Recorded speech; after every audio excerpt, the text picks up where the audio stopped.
So guys, thank you for coming to the meetup. We have Rob Savoye. He's a hacker and he's been programming for 40 years. So I won't waste any time, I'll just give the mic to him and he can start. Okay.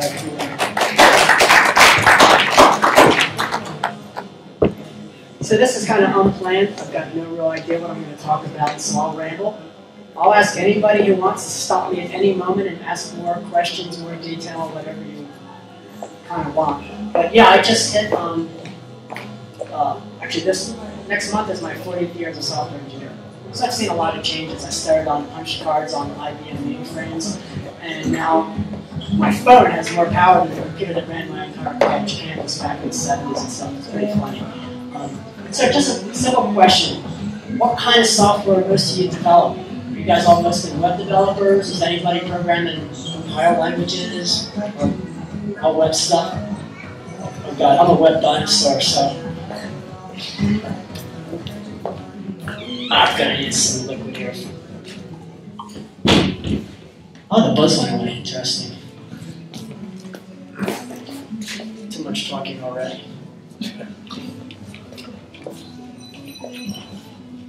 Anyway, so I don't know if you guys know much about the internet pre-web, but a little bit of old history.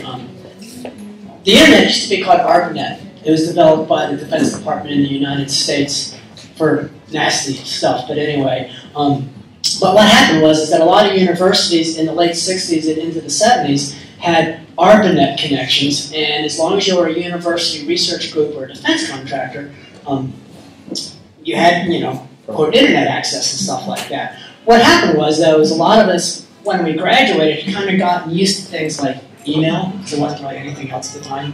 And so a lot of us always would hit up our friends at the university or our friends that worked for nasty corporations and kept their email accounts and stuff like that. But at the time, it was really, really tightly controlled.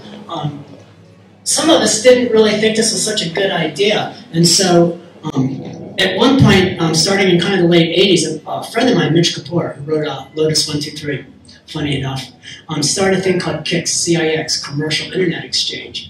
And back in the late 80s into the early 90s, we spent 18 months, almost 2 full years, lobbying the people that ran ARPANET, called the National Science Foundation, and said, hey, we want to use the internet for commercial business transactions.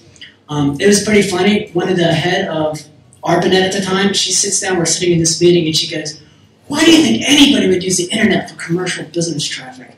She lost her job a few years later, obviously. But CIX was interesting because CIX, that was our whole point, was to kind of take control of the internet away from the defense contractors and actually use it to transmit information between people and to run business stuff together. Funny enough, at the time, it seemed like kind of a crazy idea, but as you guys obviously do web development, it seemed like it worked out pretty good. The fun part was, at the time, you couldn't get an internet connection unless you're an internet provider. My own personal story, I started the first internet provider business in my state of Colorado so I could get an internet connection at my house. In 1990, I had, I think, one of the only privately owned internet connections on the planet running to my house. Which is more fascinating since your boss knows where I used to live. Yeah, so I had a T1 in my house back in the early 90s and stuff, and which is kind of interesting. But we got into it because starting in the mid-80s, well, personally, so I'm a free software developer, which is kind of pre-open source. Free software is a philosophy of software development. Open source is a business model. They're not contradictory to each other. They can kind of work together and stuff. But anyway, so back in the mid-80s, I was an engineering director at a supercomputer company, and a compiler cost $10,000 per engineer. And they had these nasty things called license managers that checked over the network to make sure you didn't have more people using it.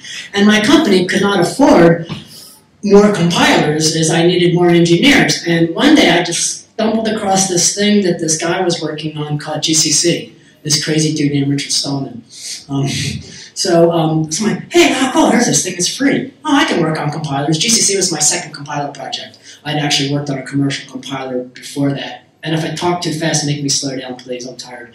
And so I started working on GCC, and I'm like, wow, this is kind of a buggy piece of crap. so you wind up working on the compiler. And then one day I bumped into this guy. Basically, it was a C compiler only in those days. And then one day, you know, I started hearing about C++. So C++ in the early days was not a compiler. C++ was a translator called C-Front, written by Bell Labs in the United States, who ran the phone company system. And basically, it would translate C++ code, which was very simple at the time, into C code, and you would compile it. And C++ is interesting because this sounds funny, but object-oriented programming was a radically new concept at this time. And so we're kind of like, yeah, this C++, object-oriented programming, sounds really cool. Anything is better than small talk, although small talk is kind of cool. So I bumped into, over the internet at that time, or still ARPANET, this guy named Michael Tiemann. He's now VP at Red Hat, and he was writing a C++ front end for GCC. So we started working on G++ stuff. The funny part is, in 1989, a bunch of us suddenly realized that we weren't the only ones using it. So it might be hard to imagine in a world of Linux these days, but back in the 70s and 80s, every company had a different version of Unix, and they were source code incompatible with each other. Used to drive people crazy. And all the compilers were different, and the C libraries were different. So your code would run on the HP machine forever. And so GCC, funny enough, because we all had to, none of us could afford computers because they cost $40,000, and the compiler cost another $10,000. So we worked on GCC on our work computers. So, you know, I was working on some workstations, and somebody was working on IBMs. And what happened was we just made GCC kind of flexible enough to run on all the computers we had access to. So in '89, people started offering us support because they were trying to do the same thing we were. They had 2 different Unix machines in their business, and the only thing that would let their code run on both machines was GCC. Well, GCC was kind of buggy crap, right? It was primarily written by college kids. So you never know, the crazy ideas you may have in college 30 years later might be a cool idea, so think about that one. And so what finally happened was in '89, a bunch of us that were working on GCC suddenly realized that people were using C++, and it was really bad, and they're like, oh man, can I pay you to fix this bug in it? And I could be like, man, I got a full-time job, we don't got no time to work on that. And they'd go, I'll pay you, and you can buy clothes for the kids or fix your car, you know? And I would go home and talk to my wife and go, man, you know, this might keep me busy for a couple of weekends for a month or 2. Ha ha ha. And I'd go do that, and we'd make a little money, and it was kind of cool. And then one point, a bunch of us were at a conference together drinking beer, and we kind of realized that people were offering us money. We're like, huh, let's go quit our day jobs and work on GCC together and start a company. So in 1989, we started Sigma Support, the world's first free software business, and stuff like that, working on GCC. And oh my God, it turned out to be a really interesting project because along with C++ being an emerging standard, this is kind of before your guys' time, but in the early 90s, companies were inventing new microprocessors left and right. I mean, these days, the world's kind of degenerated down to Intel and ARM. But back in that time, there was MIPS, which is still around, sort of. PowerPC, which is around, sort of. Philips Life Chip. There were all these weird processors. RISC chips were brand new at the time. The whole idea of reduced instruction set versus CISCs, which Intel is a CISC chip.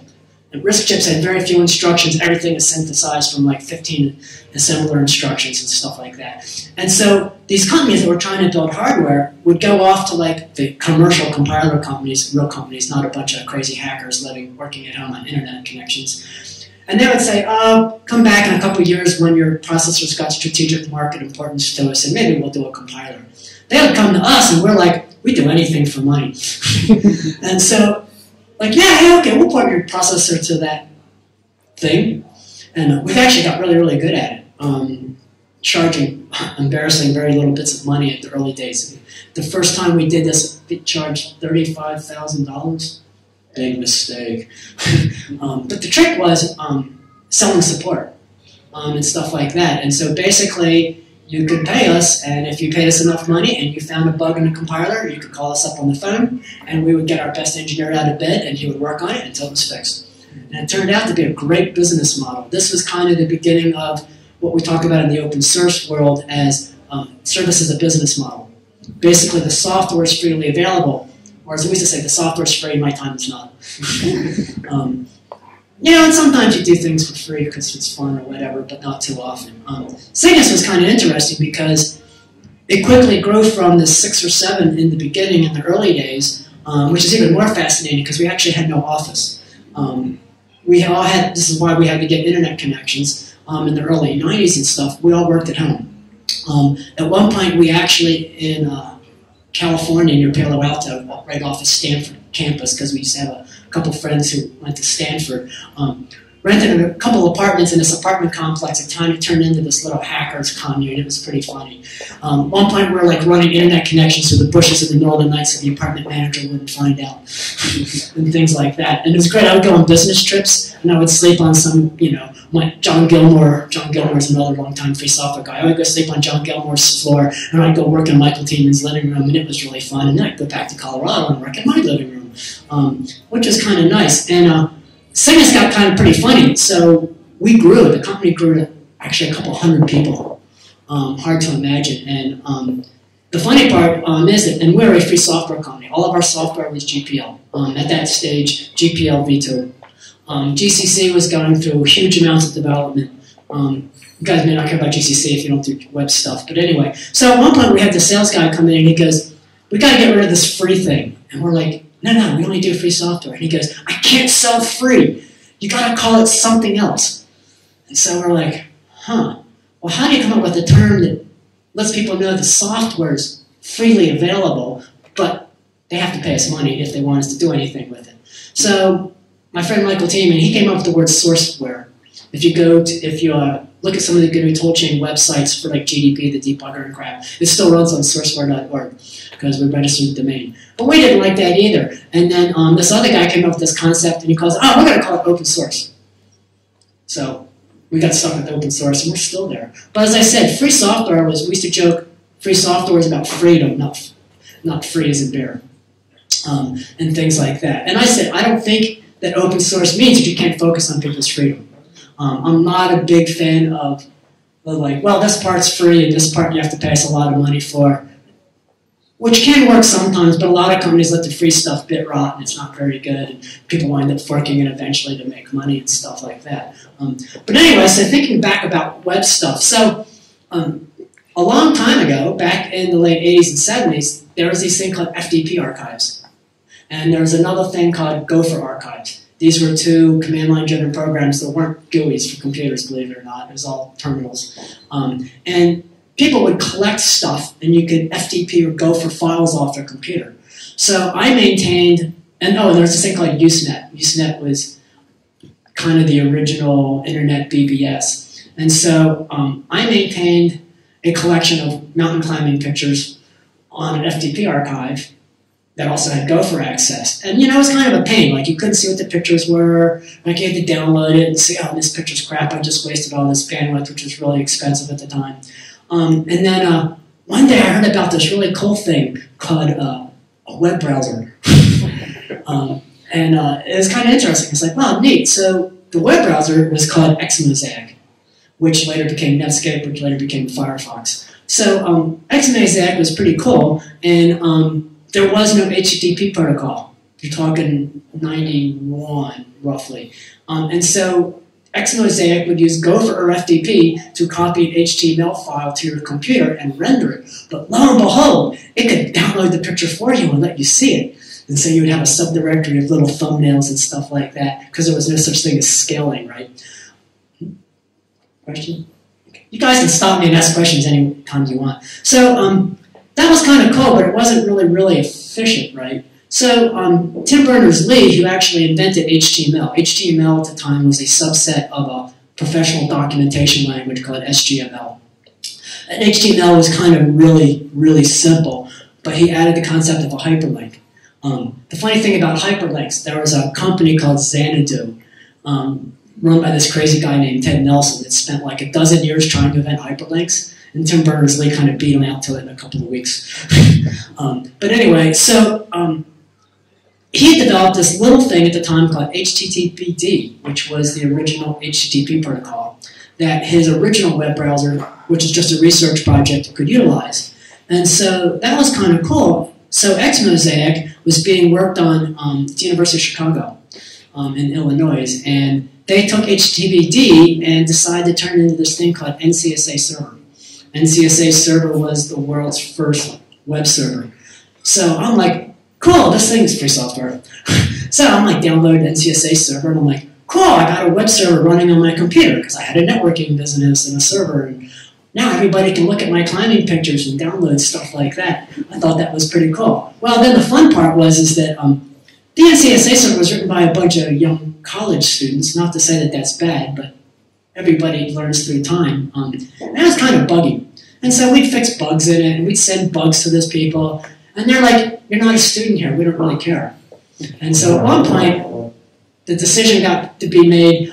And the part of the problem, too, is one of the lead developers of that did this really weird thing called graduating. And at that point, kind of development of NCSA was kind of winding down and stuff. And so at that point, a bunch of people on the internet, we kind of took over the NCSA code base. And because they had always refused all the patches, it became the Apache server. It's not named after the Native American tribe. We just thought that was a good inside joke. Guess what year that was, though? 1995. NCSA server came out in 1993. My website was running on NCSA server and has been running nonstop since then. Pretty much, I think it's the oldest one on the planet still. And so, yeah, Apache didn't come around until 1995, which is not that long ago. It seems like it's been there forever, but it actually really hasn't been. HTML1 was pretty limited. You could do images, you could change a few fonts around, you could make them a little bigger and a little smaller. And there are these things called frames. If you don't know what a frame is, you can look at my website because I still use them. It's an old website, it doesn't get updated that much. None of this JavaScript stuff, CSS stuff, none of this stuff actually even existed at all. To be honest, the web these days boggles my mind. The technologies that have come around, the stuff you can do with it. And it's kind of neat too, because back in those days as graphical user interfaces came around, the computers used to not have any interfaces. Even Windows was DOS back before Windows came out. One of the first user interfaces was a symbolics machine that ran Lisp. Sun workstations had a user interface and stuff like that. Everybody's computer was different. So when Windows came out, when Macintoshes came out, anytime you wanted to write a graphical user interface, it was always really, really different. One of the cool things I found about the web these days is the whole concept that you write a user interface for every different machine is gone. It just runs in your web browser. And the technologies have actually gotten so good, you're actually capable, as you guys obviously are more aware than me, of writing really, really complicated web applications. I mean, at this point, air conditioning, what a concept. So I've been up at like 4,000 meters for a week, so it's kind of warm and humid down here. It's just been kind of fascinating how things developed. So as I said, I'm not really a website developer. When you look at my website, you can tell it's pretty obvious. But at one point, I was working on a project. I'm primarily been a freelance consultant, and at one point, I took a break from GCC, because when you work on a project for 30 years, it gets kind of old. So I've often found I have to do sometimes other projects for a while to keep my brains fresh and keep thinking. And I got asked by somebody that wanted to use this weird thing called Adobe Flash on an embedded system. The idea was, we'll debug this. I mean, you're talking late 90s. We'll debug this user interface with Flash on our desktop in the web browser, and then we'll run it on our stereo system. Actually, I still have one at home. So they contracted with me to write a Flash player. A really simple one that just ran their little proprietary user interface, which is pretty simple, but played MP3s and all this cool stuff. I mean, back in that day, it cost $20,000 to build a machine that played MP3s, go figure. But anyway, so I wrote this little web server, and then one day I get this funny email from an old friend of mine, John Gilmore, who's another GCC, GDB, free software developer. Started some small company called Sun Microsystems, and Singers as well. And he goes, that little Flash player thing, how'd you like to make this a Firefox plugin? This was my only introduction to real web programming. And I'm like, will you pay for it? John's like, yeah, I'll throw in some money, I'll pay for it. But after that, you got to raise your own funding, which is typical for John, but he's really good at getting other people to start stuff and things like that. So I started working on writing a Flash player plugin. big mistake in my life. Actually, it's even funny now because Flash is kind of dead. Anybody ever have to use Flash? You're so lucky. Flash was probably the world's worst web programming technology on the planet. No, it was designed for the day when we had 14.4.4K dial-up modems. It was really poor. It didn't do a whole lot. It was based on ECMAScript 262, same API as JavaScript. It took 20 years to actually fully implement the specification. And things like that. So I started working on this Flash Player plugin for Firefox. Well, that was pretty interesting because then you have to become a Firefox developer. Firefox, hilariously enough, had been Netscape, which had been Xmosaic. It was all the same code base, just they keep changing the name every couple of years. Something would change.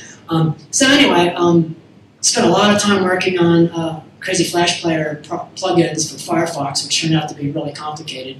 Because NPAPI, which was the plugin interface for Firefox, it's kind of hard to do this thing called streaming video because some idiot invented this thing called YouTube. So me and another friend of mine, Bob Young, founder of Red Hat, we decided, well, YouTube, believe it or not, YouTube was a startup at the time, not owned by Google. So me and Bob Young started a company called Lulu TV, and we were going to also do streaming video on the internet. We were only going to use free technologies, though, for this stuff. So he decides to pick up funding for my Flash Player project, which we did for 6 years. We were the only YouTube player that worked on Linux machines for that entire time. Wow, talk about buggy crap. Suddenly people thought, oh, it's Flash Player. I'm like, no, it's a YouTube player. Everybody's like, because YouTube got to be kind of important. Our company died because we couldn't compete with YouTube, especially when Google bought them, and things like that. And, oh man, everybody wanted to play. Turns out there's a lot of educational software written in Flash. I hope it's all dead now. But at the time, teachers really liked it because it was easy and had a nice user interface, this cool IDE. And suddenly I found myself trying to make this Flash Player plugin work with every Flash program ever written, including bug-for-bug compatibility, which is harder than you would think. It's a closed standard. It's proprietary software.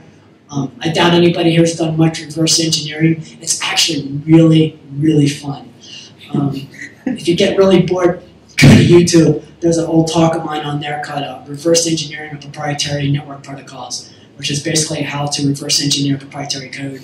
In this case, I reverse engineered Adobe's proprietary video conferencing protocol and wrote my own free implementation, forcing them to publish their specification, which I then fixed all the bugs in the spec because they made mistakes.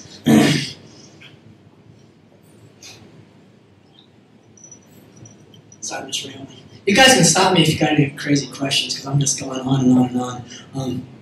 Yeah, so anyway, so we wound up doing that for a pretty long time, and then one day, this guy named Steve Jobs says, you know, screw Flash, it's dead. We're never going to use it anymore. To be honest, it's probably because it was not a proprietary technology of Apple, because Apple's kind of gnarly that way, just like Microsoft. They want you to buy their stuff, they want you to buy their stuff forever. And they don't really care about anybody else, and they really don't care about freedom very much. At the same point, it was kind of nice, because when my funding dried up, I got to go back to GCC work, which is good, because at that point my brain had been, it was like a context switch in the kernel, right? My brain had been flushed out, and the cache was empty, and I could fill it up again with GCC crap, which was kind of fun too. And that's actually the project I just finished last year, is we ported GCC, Linux kernel, and Android to the 64-bit ARM V8 architecture. Big 3-year project, many people. It was exhausting, but it was kind of fun. And it actually worked, and now I'm running it on my phone, which is kind of, actually, guys probably are too, which is kind of interesting. Trying to think more web stuff, but, oh, I know the other thing that killed Flash too is HTML5. Which I'm assuming all you guys are probably, HTML5 was kind of cool. When I saw HTML5 coming around, we still had a little bit of funding left, and I was like, maybe this will come to an end one of these days, and we could just dump it off for slightly better technology. Flash had huge problems with memory leaks, performance problems, and stuff like that. Oh man, it was pretty painful and stuff like that. HTML5, it took a couple of years, I think, before it really kicked in. And then roughly then, CSS didn't really exist. CSS kicked in, JavaScript kicked in, all these new technologies kicked in. Thank God, making all of my work for years completely irrelevant. But you know, it's good. If you do the same thing forever, it gets boring and stuff like that. Thinking other Linux stuff too. The other cool thing too is, so at one point, I was working on this thing back in the early 90s with called Minix. Anybody ever heard of Minix? So Minix, awesome, amazing. So Minix, I like operating systems. So Minix was a message passing operating system. This was another big concept back in the 80s, that rather than a big, giant binary that ran everything, which funny enough Linux is, the idea was everything would run in a little process and would send network messages together. And I had written an operating system in the 80s for a master slave parallel supercomputer that used a message passing-based operating system, because it made sense when you got a machine with 5,000 computer chips in it. 5,000 computer chips gave you 10 MIPS of power. I think your phone from 10 years ago was faster than that. But anyway, in the 80s, this was considered fast. And for a hobby, I was playing with this thing called Minix because I kind of wanted a Unix-like machine in-house because nobody could afford it. There was this crazy college kid on there one day asking for GCC support for this little kernel thing he was working on. So I was like, oh yeah, sure, we'll go do that. Me and two other guys who are still friends of mine were like, oh yeah, we'll put GCC to this little kernel because we thought it would be fun. This is Linux. So it was easy because it's an Intel architecture. There's two kinds of compiler work. There's porting, which is to a completely new architecture, new computer chip, new assembler stuff, everything. And there's retargeting. Retargeting is just tweaking memory map layout, startup code, and binding it into the operating system. I can retarget GCC for a platform in usually a week. So anyway, we put GCC on this thing so Linux could actually, use it and junk like that. Minix actually had a really simple C compiler too that wasn't GCC, had some GCC support. So at that point, that was kind of cool because it was actually kind of working pretty good. And so back at the time, I had this really hot 386SX machine, ran at 12 megahertz. It was screaming fast. And so, wow, Linux actually ran on that little machine. It still runs, by the way, pretty funny enough. I think I've got 0.8 kernel rev on it to this very day still. So suddenly, like, wow, this thing's kind of cool. It had no GUI at the time. We eventually got X1 ported on it as the C library and the kernel and stuff got improved and things. It didn't really have any device drivers either. So at the time I had this cool laptop and it had a PCM-C8 card, which also don't exist anymore. So, what do you do? Oh, we'll write our own device driver. Because that was kind of how it was in the early days. So we wrote a network driver for it. Well, and then other people started writing device drivers. Linux didn't really support the concept of drivers quite cleanly at the time. It's obviously gotten much, much better and stuff.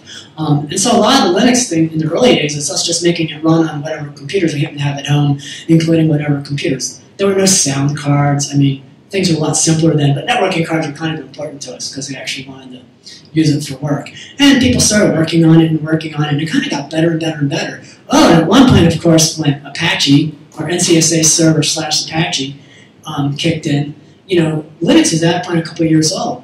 It ran great on Linux, right? So that kind of, in a sense, made the internet was Apache running on a Linux stack. And then PHP came around, which is, I think, slowly dying, thank God, and stuff like PHP is an interesting language. It's like taking everything in your kitchen and throwing it in the garbage disposal and turning the switch on and seeing what comes out the other end. It's really good compost, but it's good for something. Anyway, so Linux was starting to really kick in pretty good, especially with Apache running on it. So kind of by the late 90s, Linux had actually gotten pretty damn good. It is actually pretty solid. There's something, as Linus used to say, when you have so many eyes looking on bugs, all bugs become shallow. At this point, there were probably hundreds of Linux developers. Idiots were using it for commercial products. Like, they're out of your mind. This is an overgrown hobby. But people were using it and stuff like that. And then my own story. One day, one day it's pretty funny. When our business Cygnus got to a couple hundred people, people stopped inventing new processors. There wasn't really a whole lot of new work porting it to new computer chips like we had done for 8 or 9 years. Things were getting kind of weird business-wise, and so we had this crazy idea, well, let's go sell it to Red Hat, which we did. That was pretty fun. So anyway, after we sold it to Red Hat didn't want to do compiler support anymore, so I picked up a whole bunch of customers. because I've been a freelance developer pretty much ever since. And so one of the customers I picked up was this strange federal agency called NASA. And NASA had been using GCC. Surprisingly, they had been a Cygnus customer. And this is actually funny. So one day I'm at a conference, and I just come out of this marketing party where they were passing out huge collections of bottles of wine. So I come out of this Hewlett-Packard party with like a bottle of wine under each arm, and this NASA executive comes walking down the hallway that I knew, and he goes, "Hey, can I ask you a GCC question?" So I'm like, "Sure, I've been drinking, sorry."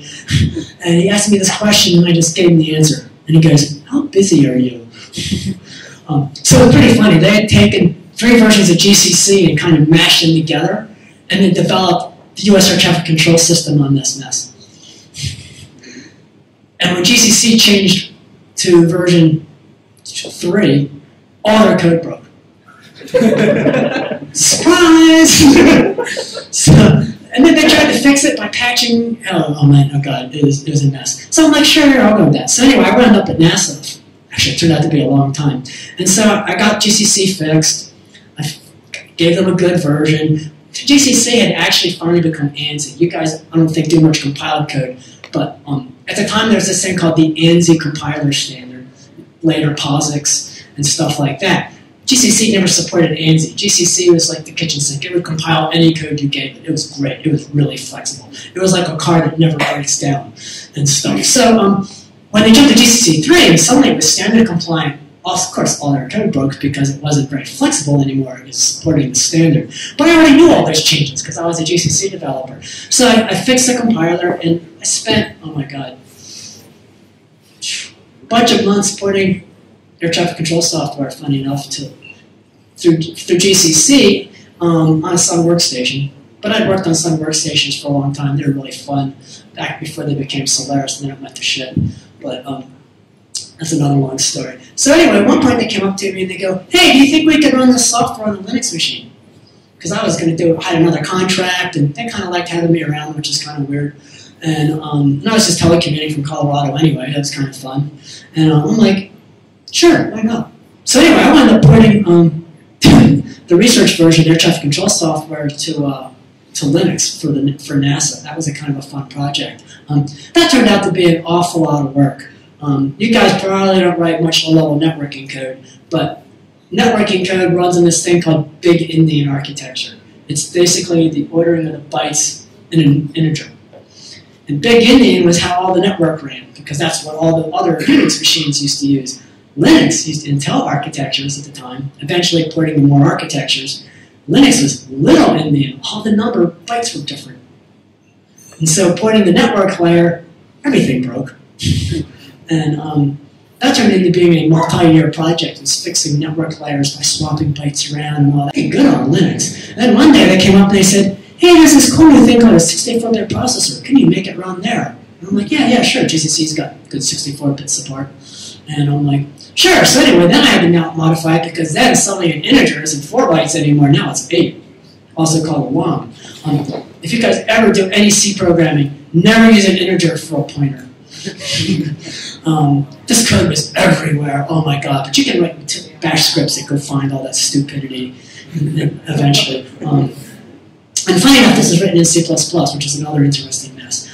We actually got it all finally working, and working on Linux pretty well.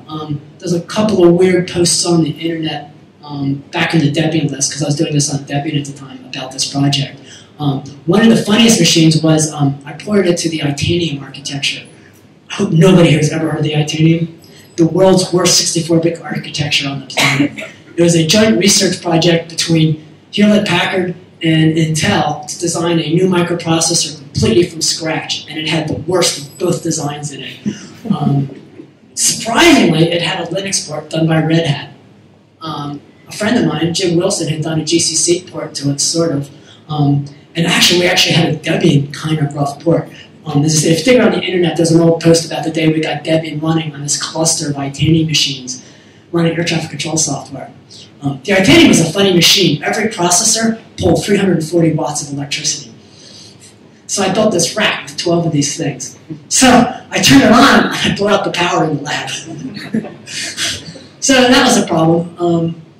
So they come in, I mean, it's NASA, right? They got engineers. They come in and they upgrade all the electricity to the lab. So, hey, at one point I got all the electricity that I need. I swear you could feel the walls humming with it. Then I overloaded the air conditioner because these things put out so much heat. It was like a wood stove. It was mind-boggling. So it got to the point where they're like, okay, you can only work on 3 nodes at a time. You have to leave the whole rest of the machine turned off. We would turn on the whole rack for demos with a bunch of guys in expensive suits, and as soon as they all left the room, we turned them all back, turned them off again. Then eventually somebody came with the quad Xeon boxes. I'm like, here's this computer chip. It runs on a lot less power. Doesn't need air conditioning, and it can sit in the closet. And it's a lot cheaper. And so yeah, we set the Itanium machine back and switched everything to quad Xeon boxes, which actually were pretty good. They're kind of slow now, but they're great for running servers. They're kind of like the original i3, I think, Intel processor and stuff like that. The interesting thing was then this crazy thing called 9/11 happened, which is kind of weird when you're working at NASA and the Advanced Aviation Group on air traffic control software. So they're like, how good is that port you did to Linux? I'm like, I think it's pretty good. They're like, cool, we're going to use it for the entire United States. I'm like, okay. So anyway, bizarrely, the US air traffic control system runs on Red Hat Enterprise 5 because they can't upgrade.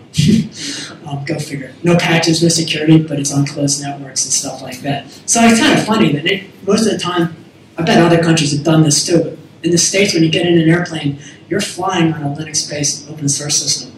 And funny enough, their version, NASA's version, air traffic control software, is all open source. It's kind of amusing. So it's kind of everywhere because it's paid for by taxpayer money. So yeah, that was an interesting project. I think at that point I stopped working for the government. I kind of had my fill of it. And everything was working. I wound up porting tons and tons of other stuff to Linux. And now NASA, the Federal Aviation Administration, Homeland Security, a bunch of weird people, they're all primarily Linux-based on all their back-end processing and stuff like that. Although these days a lot of stuff's more moving to cloud and web stuff. But I'm not contracting there anymore and stuff like that. And basically I'm going back to GCC work and stuff like that. But yeah, these days it's pretty amazing. I mean, Linus used to joke about total world domination. I think if you add up all of the smartphones, Android phones particularly, on the planet, I think we actually now have more installations than all the Windows machines and Apples on the planet. And so I think we're kind of getting close to that total world domination thing. Although now it's funny because now everybody's in this cloud thing. So in the 70s, we called it time sharing. You would rent time on a computer, and you would work on it remotely, and they'd bill you per hour. And all the files lived there. You just had your little teletype terminal that would scroll paper through it. And I find there's this whole cloud thing actually kind of funny, because it's like time sharing with a better name and better connectivity.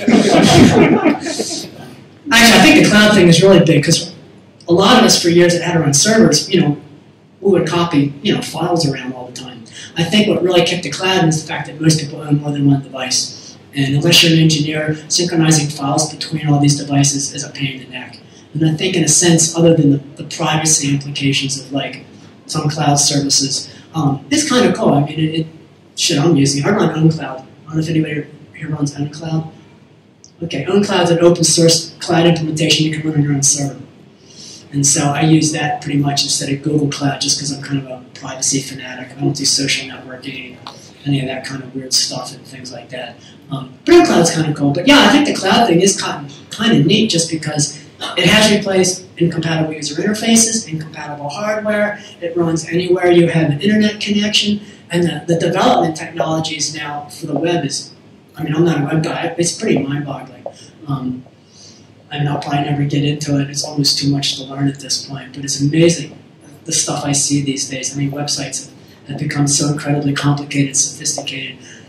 You don't really care anymore as far as how it got there. It's pretty amazing. I'm not a GUI guy. I'm kind of a dinosaur terminal guy.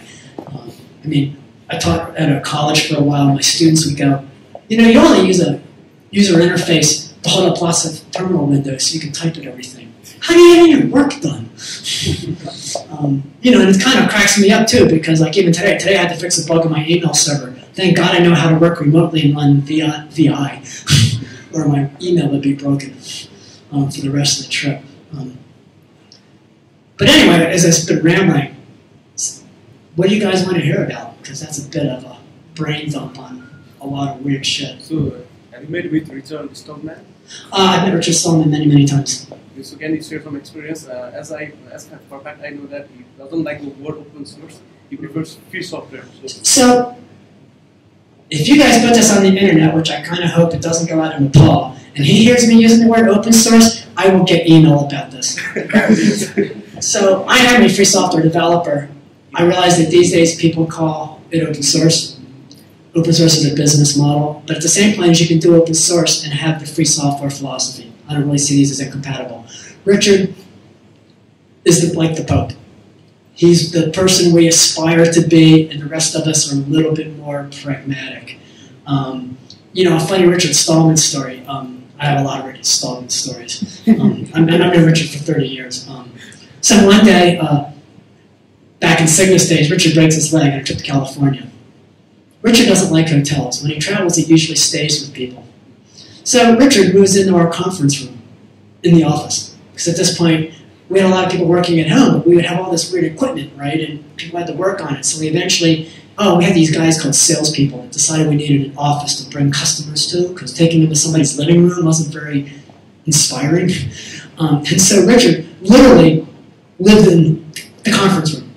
And it was kind of a drag because, like, I mean, we had a conference room because we had these things called meetings once in a while, you know, and so, you know, sometimes we'd roll him in his wheelchair out of the room, you know, and roll him back in, and, you know, and he's got his laundry hanging up, you know, and he used to do the same thing at MIT because he used to live in a cot in his office. It smelled pretty interesting. Back in those days, the original server for the Free Software Foundation, we all had root access.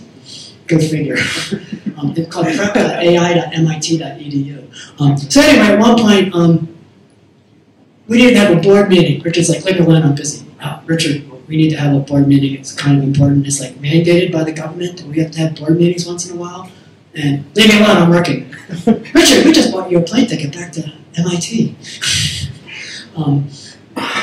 Which he did. He went back to MIT, wheelchair and all. It's pretty funny. Another time, he, once again, as I said, he doesn't like hotels. So one day, I'm at home. I live in a pretty remote part of Colorado, as you know, and it's like 11 o'clock at night, and I hear this knock on my door. So it's either the police or somebody's trying to rob me, you know. And I walk to the door, and I'm like, oh, hello, Richard. So Richard didn't believe in passwords. And so when he was back at MIT, the sysadmins, it just work. And this is before public-private key encryption, SSH, and all that crap. So every time he would leave the country, or leave MIT, the sysadmins would enable his password.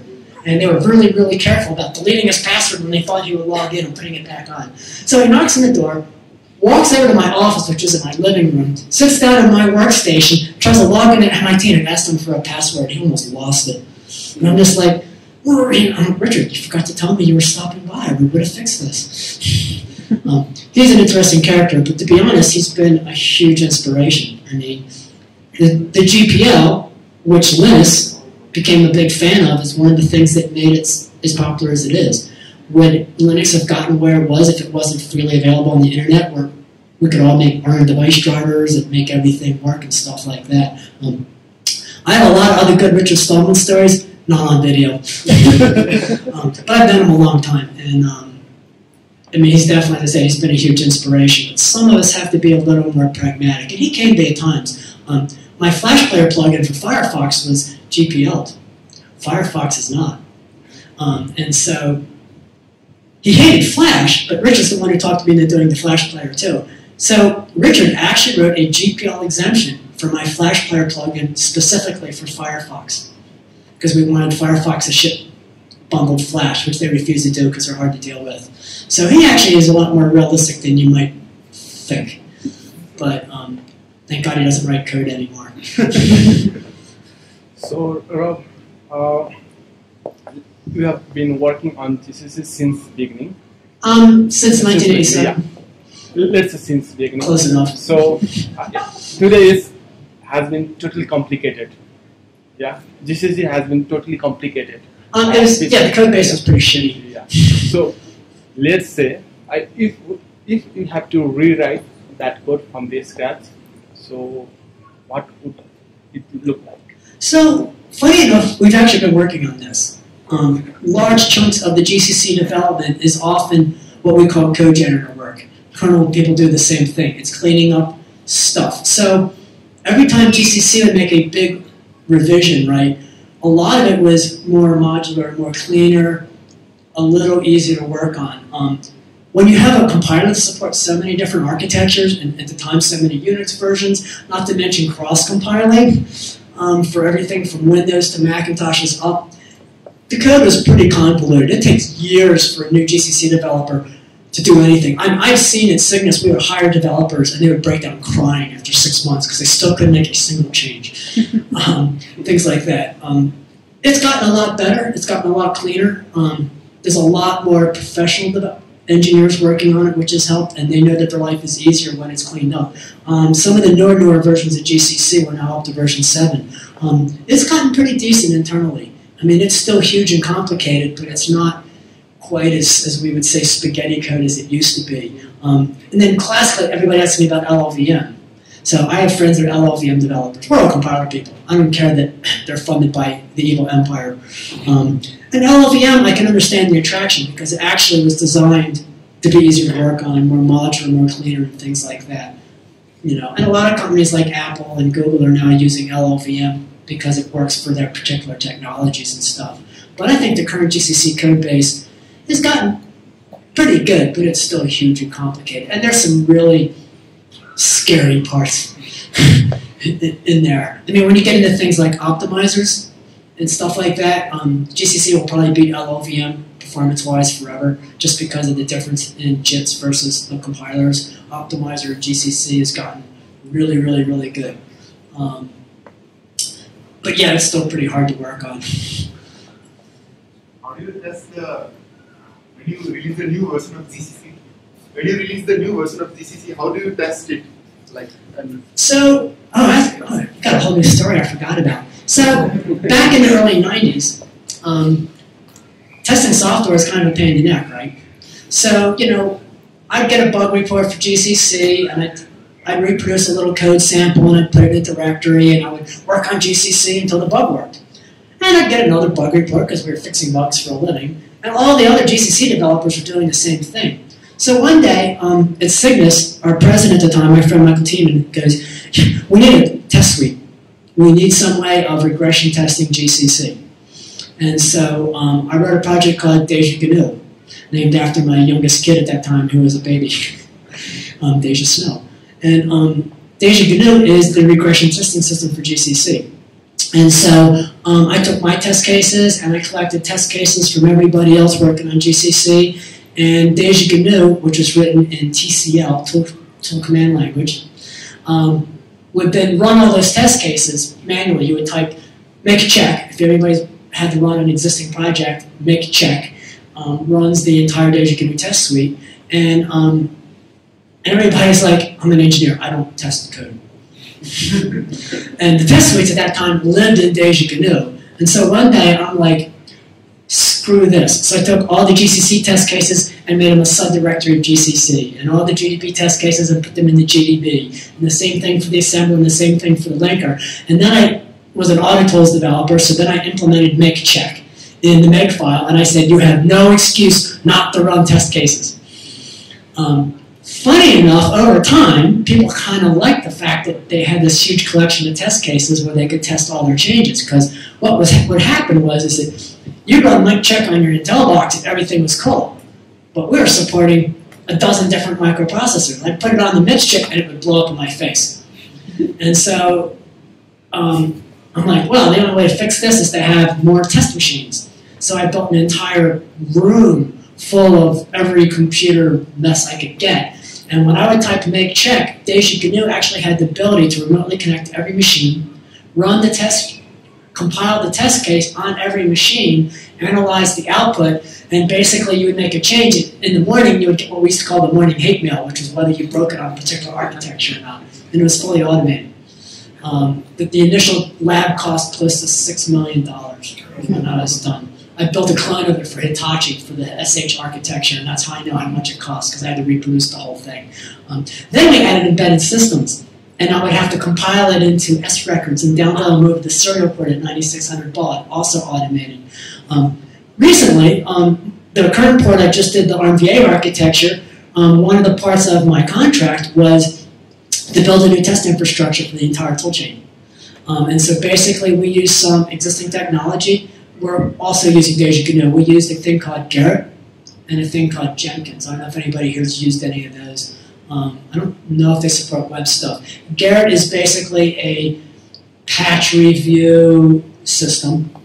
And Jenkins is kind of a fancy web-based automated build system. And as I said, these are really, really nice, pretty sophisticated web technologies. And so now what happens is when I do git push of my patch, it goes into Garrett. Garrett tells Jenkins to fire up the build. It builds GCC without the patch, runs every test case on every supported architecture, then adds the patch, rebuilds GCC, runs all the same test cases on the architecture, analyzes all the results, including performance changes, and days later tells you if you broke anything. And it's 100% fully automated. So now all we do is we do git push, and we wait for the nasty emails, or the happy emails. And yeah, big project. It's pretty cool. Somewhere I've got a couple of video talks floating on the internet on this project. I'm a huge fan of regression testing. Oh, funny side thing. When I worked on air traffic software, I asked NASA, because I'm into testing, and I'm like, how do you test air traffic control software? Oh, we have a control tower here at the base, and we just fly 747s back and forth. I decided taking the train to California from Colorado was probably a good idea. I actually finally wrote test cases and finally got them into testing stuff. And there's a couple levels of testing. You've got unit testing, integration testing, system testing. There's all these layers and things like that. But yeah, testing GCC is pretty complicated because we've got close to 6 million test cases. It runs for a long time. But it's very, very useful because these days it's gotten so complicated. If we didn't have all these test cases, every bug adds a new test case. Every new feature adds a new test case. We often write, like for features, we actually write the test case before the feature is implemented and work on the toolchain until the test case passes.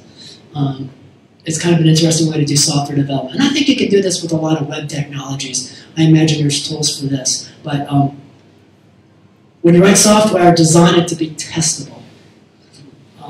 You know, object-oriented programming, you know, if you're in the C++, that nasty word again.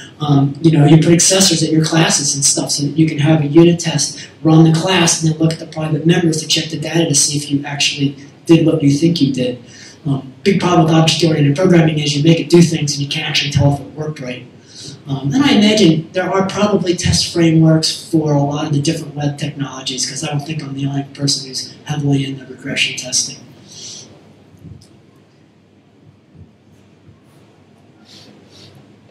How do you manage you said there are 6 million tests in the GCC. How do you manage it? Like, in what?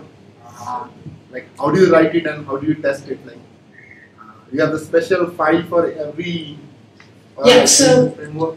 Yeah, so GCC test cases, basically every bug and feature we work on making as small of a code segment as possible that does what it's supposed to do. And then that goes into a subdirectory. Some bugs only fail at optimizing levels or specific weird compiler flags. And so part of what my Deja GNU system does is there's comments in the source code of the test case that are specific syntax. And the comments will say, this fails at -03 with -f combine or -f floating point or whatever. And then Deja GNU looks for those comments and then builds the test case for all optimizer levels, but knows when it's going to fail. One of the other things we do is we have this concept called expected failure. So you might have a bug that works on most of the architectures, but it's expected to fail on the Spark v11 architecture, you know, things like that. And we only did that because what would happen is people would download GCC, because the test cases are also open source, I mean free software, type to make check, and if they saw anything fail, they would send us email.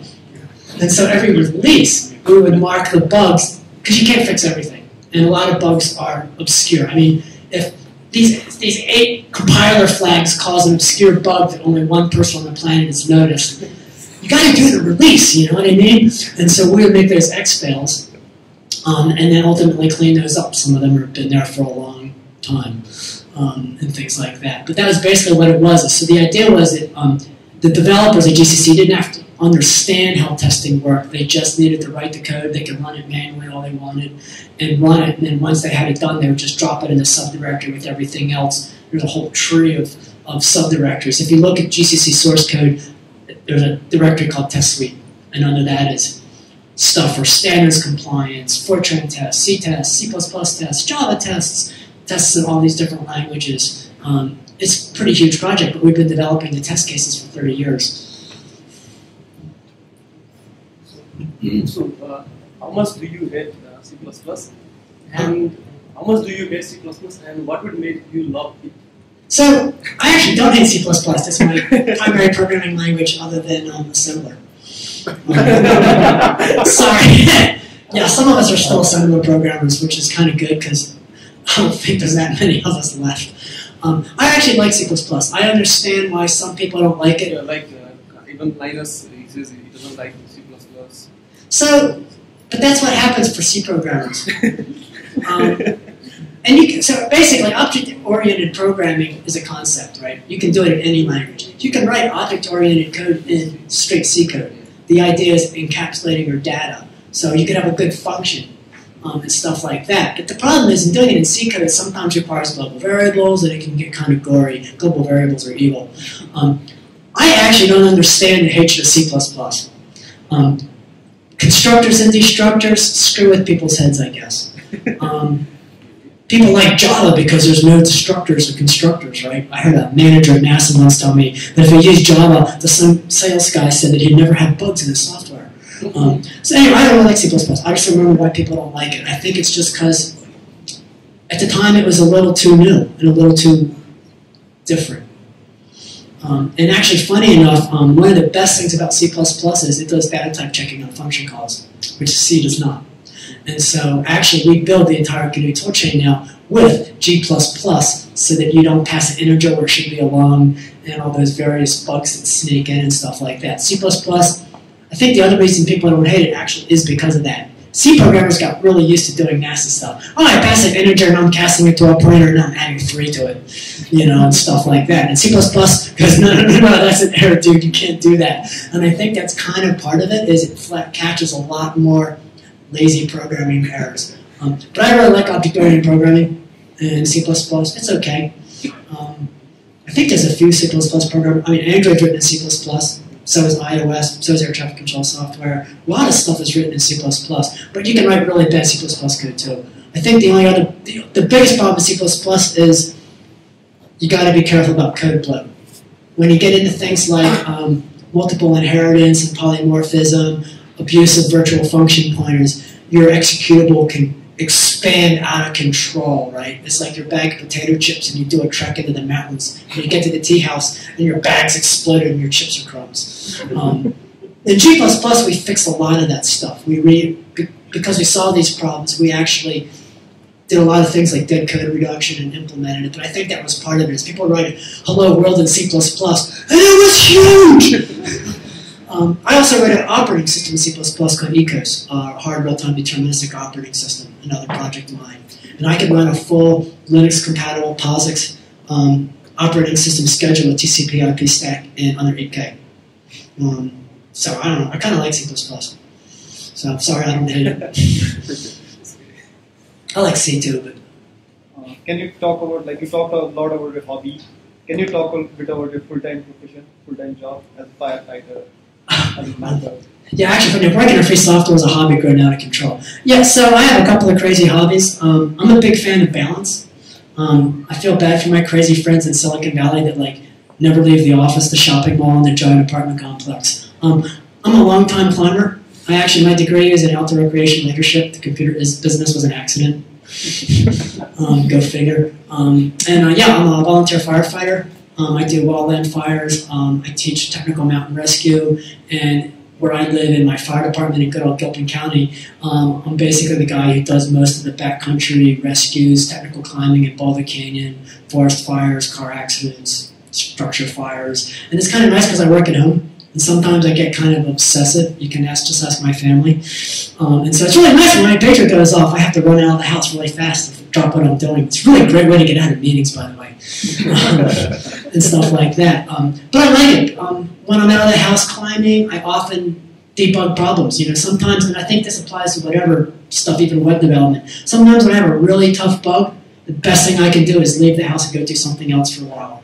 And sometimes when I'm not focusing on it, firefighters, we call this tunnel vision, it just pops into the back of my head. I'm like background processing. It's like, oh, that's what I did wrong, and things like that. So I think it's kind of good. And, a lot of the free software movement, I'm sorry, we gave all of our software away to the world instead of making lots of money on it because we thought it was a good idea. And I think that being in a volunteer fire department is much the same way. It's good to have benefit to your community, You guys should do that too.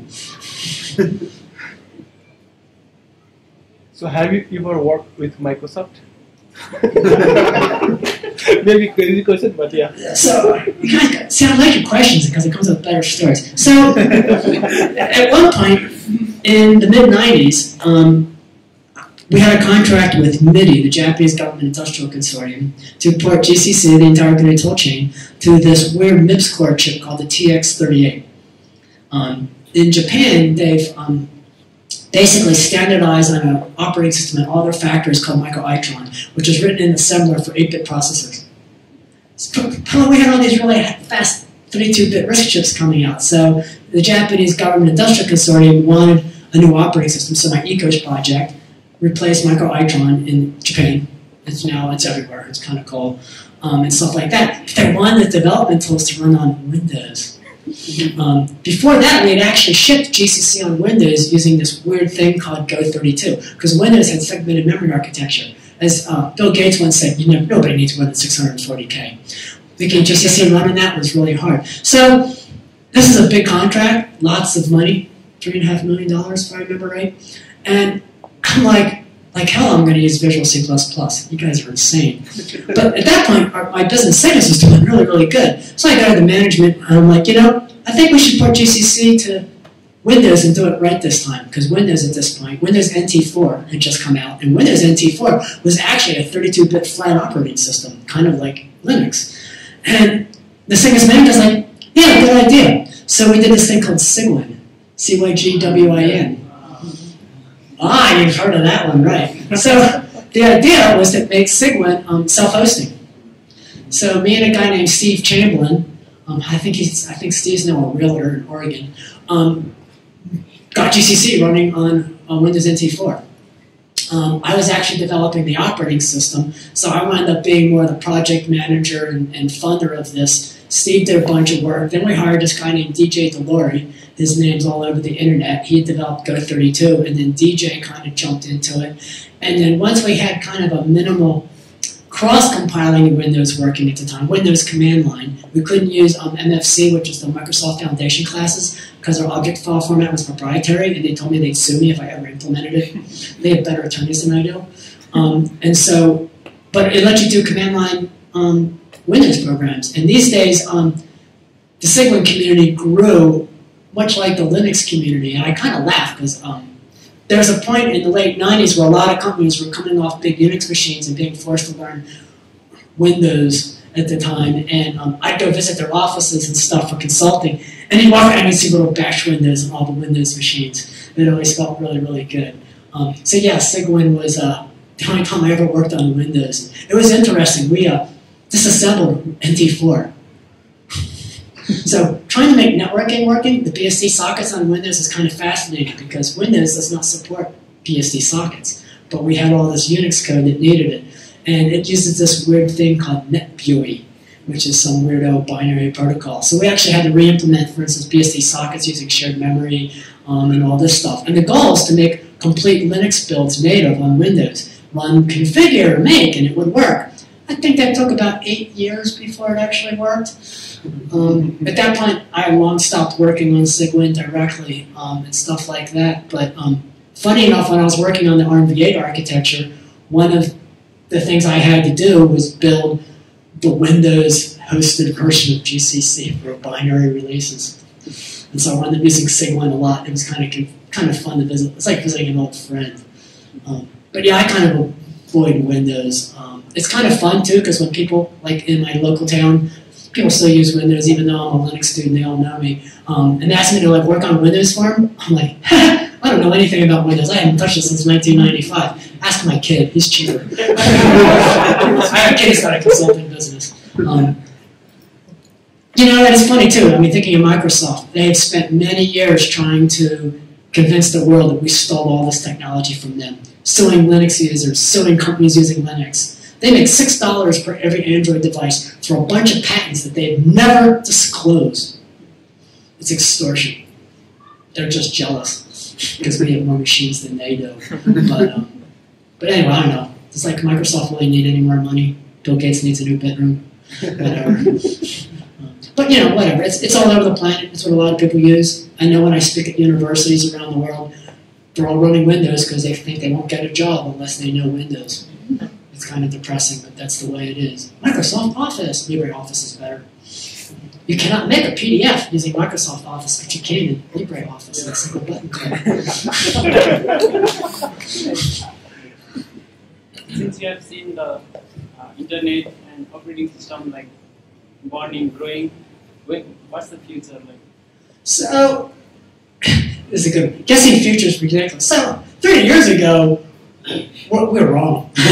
I never guessed that the internet would be completely dominated by marketing and salespeople. And instead of my P.O. box filling up at the post office, it's now in my inbox, my email.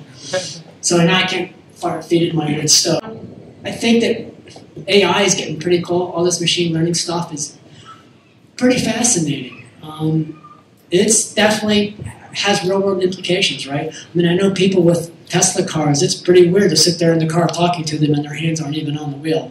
You know, I think voice recognition used to be really possible. It's gotten good. You call the phone company for tech support. You're talking to the computer. And I think, you know, you see, was it Amazon, Echo, Google, now all this crap. I think we're getting into Star Trek. I think that in the nearer term future, before I die of old age, we're not going to use keyboards anymore. We're going to talk to our computers, and it's going to be smart enough to say, do this, and it's going to write the code. It's going to be boring. But I think that's kind of what we're getting. It's kind of cool. I mean, I know 30 years ago, the concept that I could, like, watch a streaming video on my phone of my favorite band playing a live concert. I used to tell people this is what we wanted to do. They all thought we were insane. And now everybody does it, even here in Nepal. It's pretty cool. So I don't know. More than 10 years out, I have no clue. Because the last 10 years has been amazing. The last 20 years has been amazing. I can't think that far ahead. I'll be dead. Or bored. Have you worked with VMs? With VMs? Yeah. So I use VMs pretty heavily for testing. And stuff like that. Actually, I'm the radio technician for my fire department. And my radio programming software only runs on Windows because the companies are too lazy to make it run anywhere. A lot of it runs on their Wine, the Windows emulator, pretty well, but sometimes you're just screwed. And so I typically run, I have one Windows VM, but I run VMs all the time so that I can test on multiple distributions. I spent a lot of time as the guy who did a lot of regression testing on GCC, also being the guy that had to test the official release. And testing an official release of GCC means every Linux distribution, several versions of every Linux distribution, right? And so I typically use VMs for that a lot. I initially used to use CH roots. Then VirtualBox is really nice. It's what I like to use, but it's not as good for regression testing. My last project was Docker.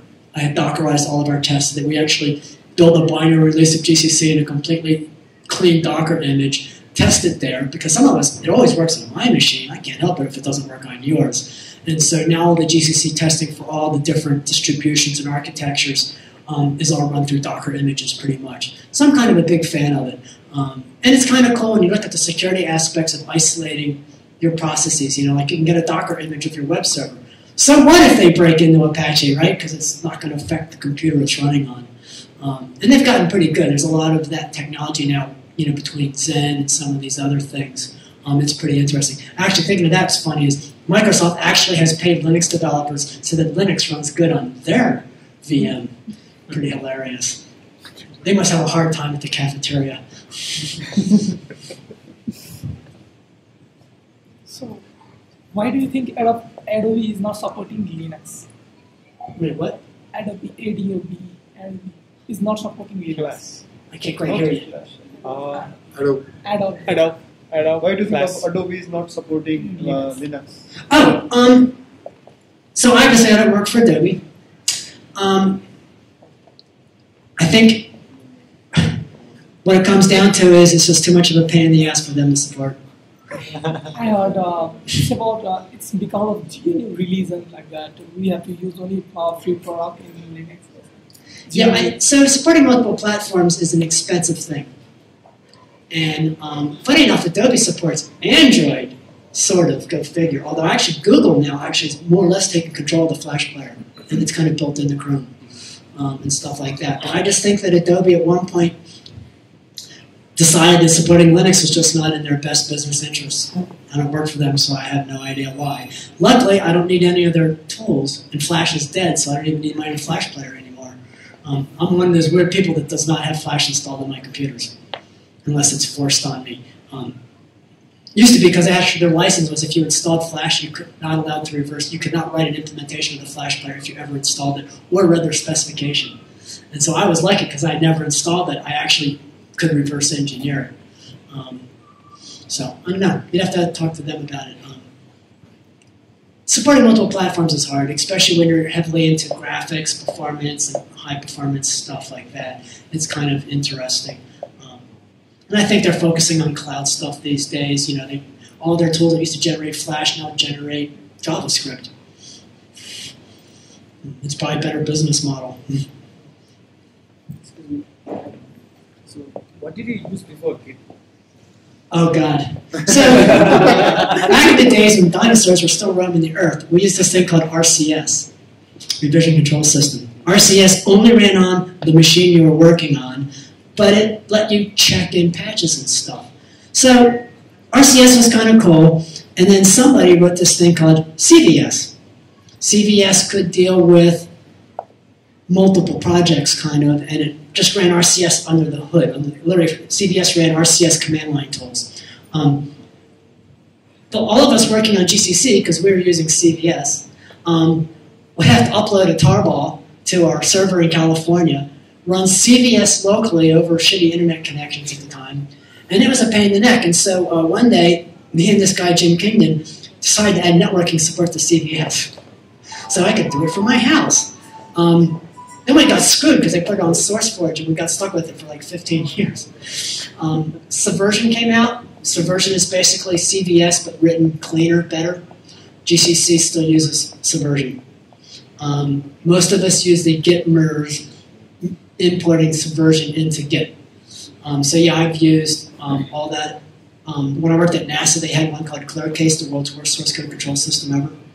It would only be used by a federal agency trying to keep you from actually getting your job done. It ran on a network of Windows NT machines. It was pretty bad. But Git's pretty cool, because the kernel was using a thing called BitKeeper at the time, written by this guy Larry, and then Tridge in Australia started writing Git originally. He got in a lot of trouble for it, and then Linus said, hey, this is pretty cool. So then Linus jumped into it. And at that point, nobody was going to argue with him.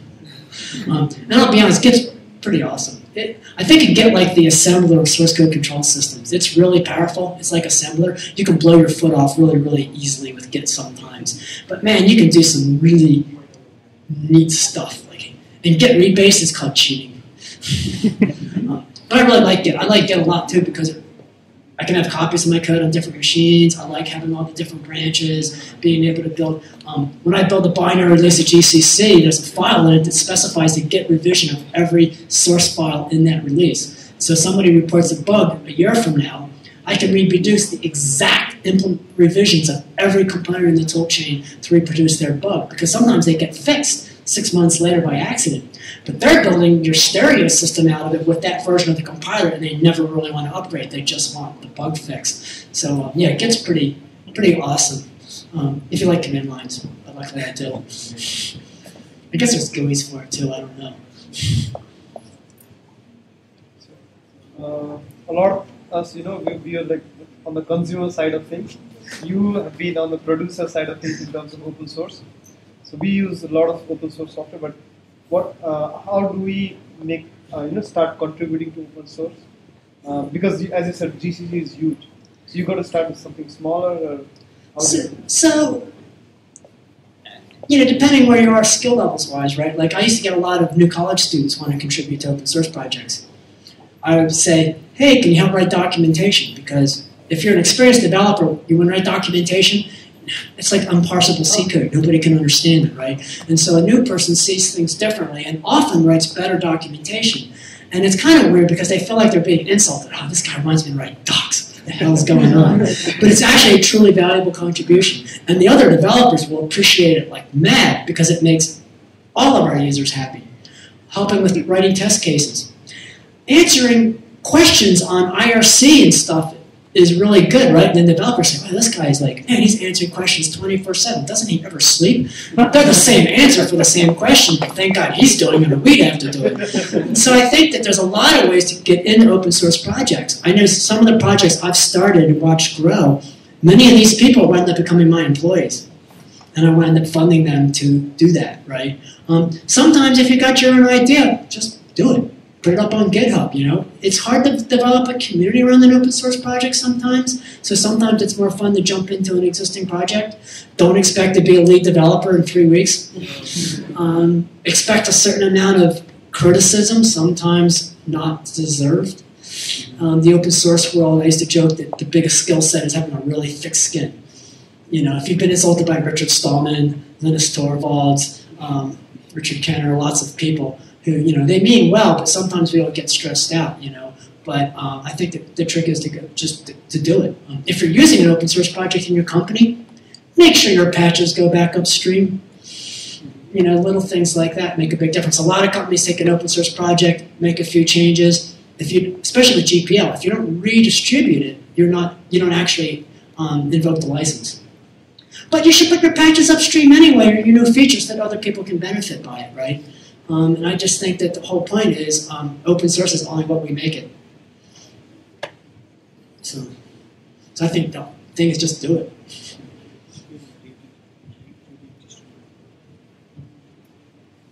I think we should meet informally outside then.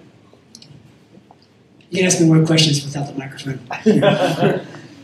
So I think this was one of the most very different kind of meetup from our previous ones, and I thank Rob for taking out the time for the meetup because we have been talking for an hour straight, and so out of the poor guy is very tired. So let's go outside. You can ask more off the video questions.